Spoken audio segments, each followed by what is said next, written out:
Welcome to my channel. आज हम class 10th की एक poem a tiger in the zoo के बारे में बात करेंगे। टाइगर, जिसको हम करेज, कॉन्फिडेंट, स्ट्रॉन्ग, फ्रीडम, हंटर, इन सब क्वालिटीज की वजह से जानते हैं, आज उसको ह्यूमन बीइंग्स ने एक जू यानी कि एक केज, एक पिंजरे में कैद कर दिया है।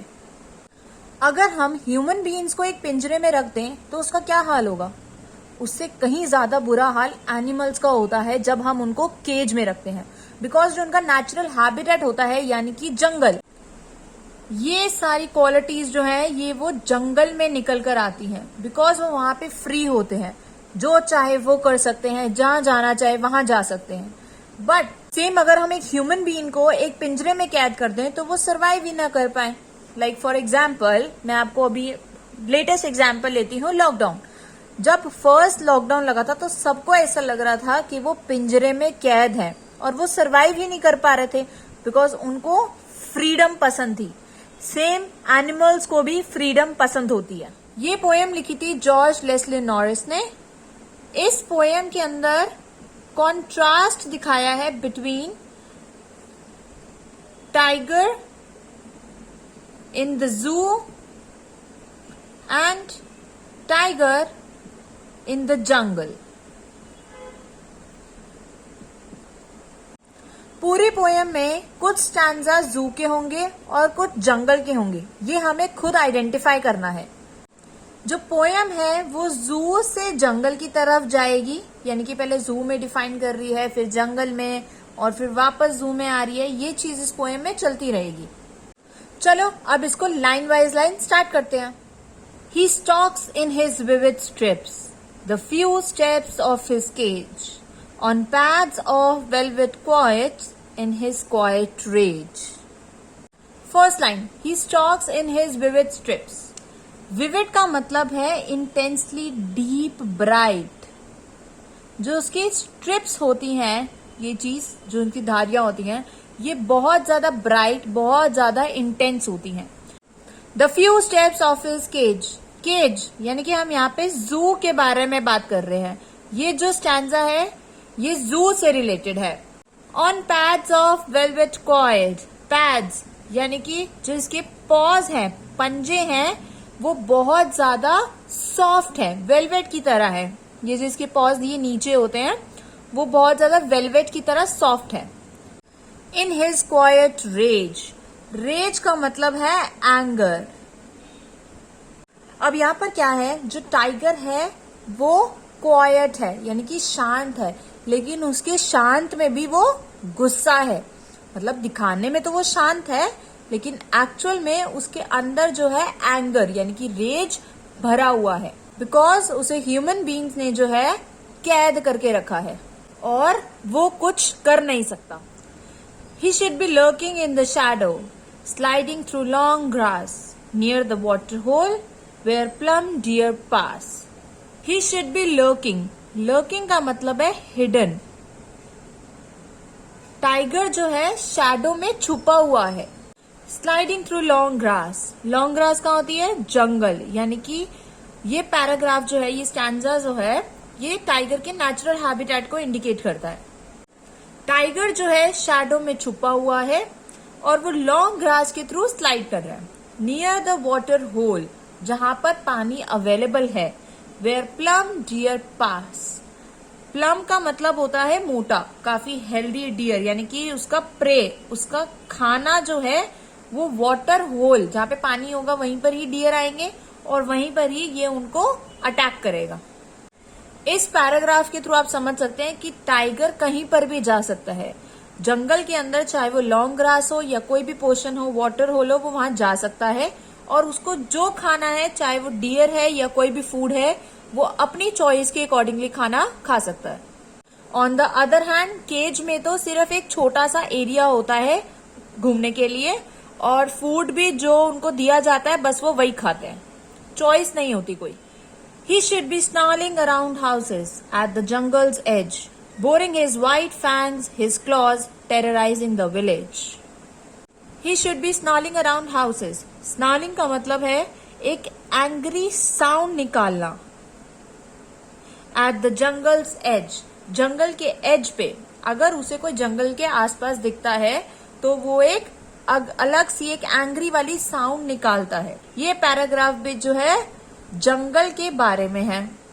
Bearing his white fangs. Fangs का मतलब होता है टीथ. अपने टीथ दिखाता है. हिज क्लॉज अपने पंजे. Terrorising the village. टेरराइजिंग का मतलब क्या है? डराना. मतलब गांव वालों को वो डराता है. इन शॉर्ट अगर उसे कोई भी इंसान अपने जंगल के आसपास दिख जाता है तो वो उनको डराता है. कई बारी खा भी लेता है और कई बारी उनको डरा के वहां से चला जाता है. इन शॉर्ट जब टाइगर जंगल में होता है तो वो लोगों को डरा सकता है. अपने टीथ दिखा सकता है, क्लॉज दिखा सकता है और कोई ना कोई एंग्री साउंड भी निकाल सकता है. But on the other hand जब वो केज में होता है तो वो साइलेंट होता है. लोग उससे तब डरते नहीं है. जब वो नेचुरल हैबिटेट यानी कि जंगल में होता है तब लोग डरते हैं. बट जब टाइगर केज में होता है तो कोई भी उससे नहीं डरता. But he is locked in a concrete cell. His strength behind bars, standing the length of his cage, ignoring visitors. But he is locked in a concrete cell. Concrete cell क्या है? एक ऐसा सेल यानी कि cage जो cemented है. अब वो सीमेंट से बना हुआ है तो वो तोड़ नहीं सकता. तो आप यहाँ से क्या समझ रहे हैं कि ये स्टैंजा जो है ये जू के बारे में है. His strength behind bars. जितने भी उसकी स्ट्रेंथ है, ताकत है, वो सारी अब बार्स के पीछे है. जैसे पिछले स्टैंजा में था कि वो स्नाल कर सकता था, टेरराइज कर सकता था, जितनी भी उसकी स्ट्रेंथ थी वो ओपनली दिखा सकता था. लेकिन अब क्या है? वो बार्स के पीछे है. Stalking the length of his cage, ignoring visitors. अब अगर पहले कोई विजिटर आता था उसके जंगल के पास तो वो उनको टेरराइज कर सकता था, अपने टीथ दिखा सकता था, क्लॉज या स्नाल कर सकता था. बट अब क्या करेगा? सिर्फ इग्नोर. बिकॉज उसके पास इसके अलावा और कोई चॉइस ही नहीं है. और अपनी केज की सिर्फ बार्स की लेंथ को देखता रहता है, विजिटर को इग्नोर करता है और उसी में ही गुम रहता है. बिकॉज जो टाइगर की फीलिंग है एक केज में रहने की, वो ये विजिटर जो है ये नहीं समझ सकते. जो लोग उसको देखने आते हैं सिर्फ 10-15 मिनट के एंजॉयमेंट के लिए, वो उनको इग्नोर कर देता है. He hears the last voice at night, the patrolling cars, and stars with his brilliant eyes at the brilliant stars. He hears the last voice at night. अब रात को वो लास्ट वॉइस किसकी सुनता है? पेट्रोलिंग कार्स की. पूरे दिन तो विजिटर्स आते रहते हैं, शोर शराबा होता है, उनके मास्टर्स होते हैं. तो पूरे दिन के बाद रात को जो वो लास्ट चीज सुनता है वो होता है पेट्रोलिंग कार्स. पेट्रोलिंग कार्स वो कार्स होती हैं जो ये पूरे टाइम पे पेट्रोल करती हैं और आइडेंटिफाई करती हैं कि लाइक सब कुछ देखती हैं कि एनिमल्स ठीक हैं, कोई ह्यूमन बींग्स तो नहीं है, कुछ और चीज तो नहीं है. इन सब चीजों के ऊपर वो देखती हैं. तो यानी कि पूरा दिन वो विजिटर्स की आवाजें सुनता रहता है और लास्ट चीज जो है वो पेट्रोलिंग कार्स की आवाज सुनता है. And stairs with his brilliant eyes at the brilliant stars. और अपनी खूबसूरत आंखों से जो है वो सिर्फ स्टार्स को देखता रहता है और कहीं ना कहीं अपनी फ्रीडम को मिस करता रहता है. अब क्या है कि इस पोएम में आपने दो चीजों को देखा. पहले क्या था? जब वो जंगल में था उसकी जो पावर थी, स्ट्रेंथ थी, वो केज में आने के बाद बिल्कुल ही ऑपोजिट हो गई. जंगल में वो फ्रीली घूम सकता था but on the other hand cage में उसके पास सिर्फ छोटी सी जगह थी घूमने के लिए. जंगल में मन चाहा डियर खा सकता था बट यहाँ पर क्या है? इसको जो है जो मील मिलती है उसको वही खाना पड़ेगा. जंगल में अगर कोई विजिटर आता है तो वो उसको टेरराइज कर सकता है, डरा सकता है. बट यहाँ पर क्या करेगा? वो इग्नोर. अगर हम उनके फॉरेस्ट को जला देंगे तो वो क्या करेंगे? वो विलेज में आके लोगों को डराएंगे, वहां पर अपना खाना ढूंढेंगे.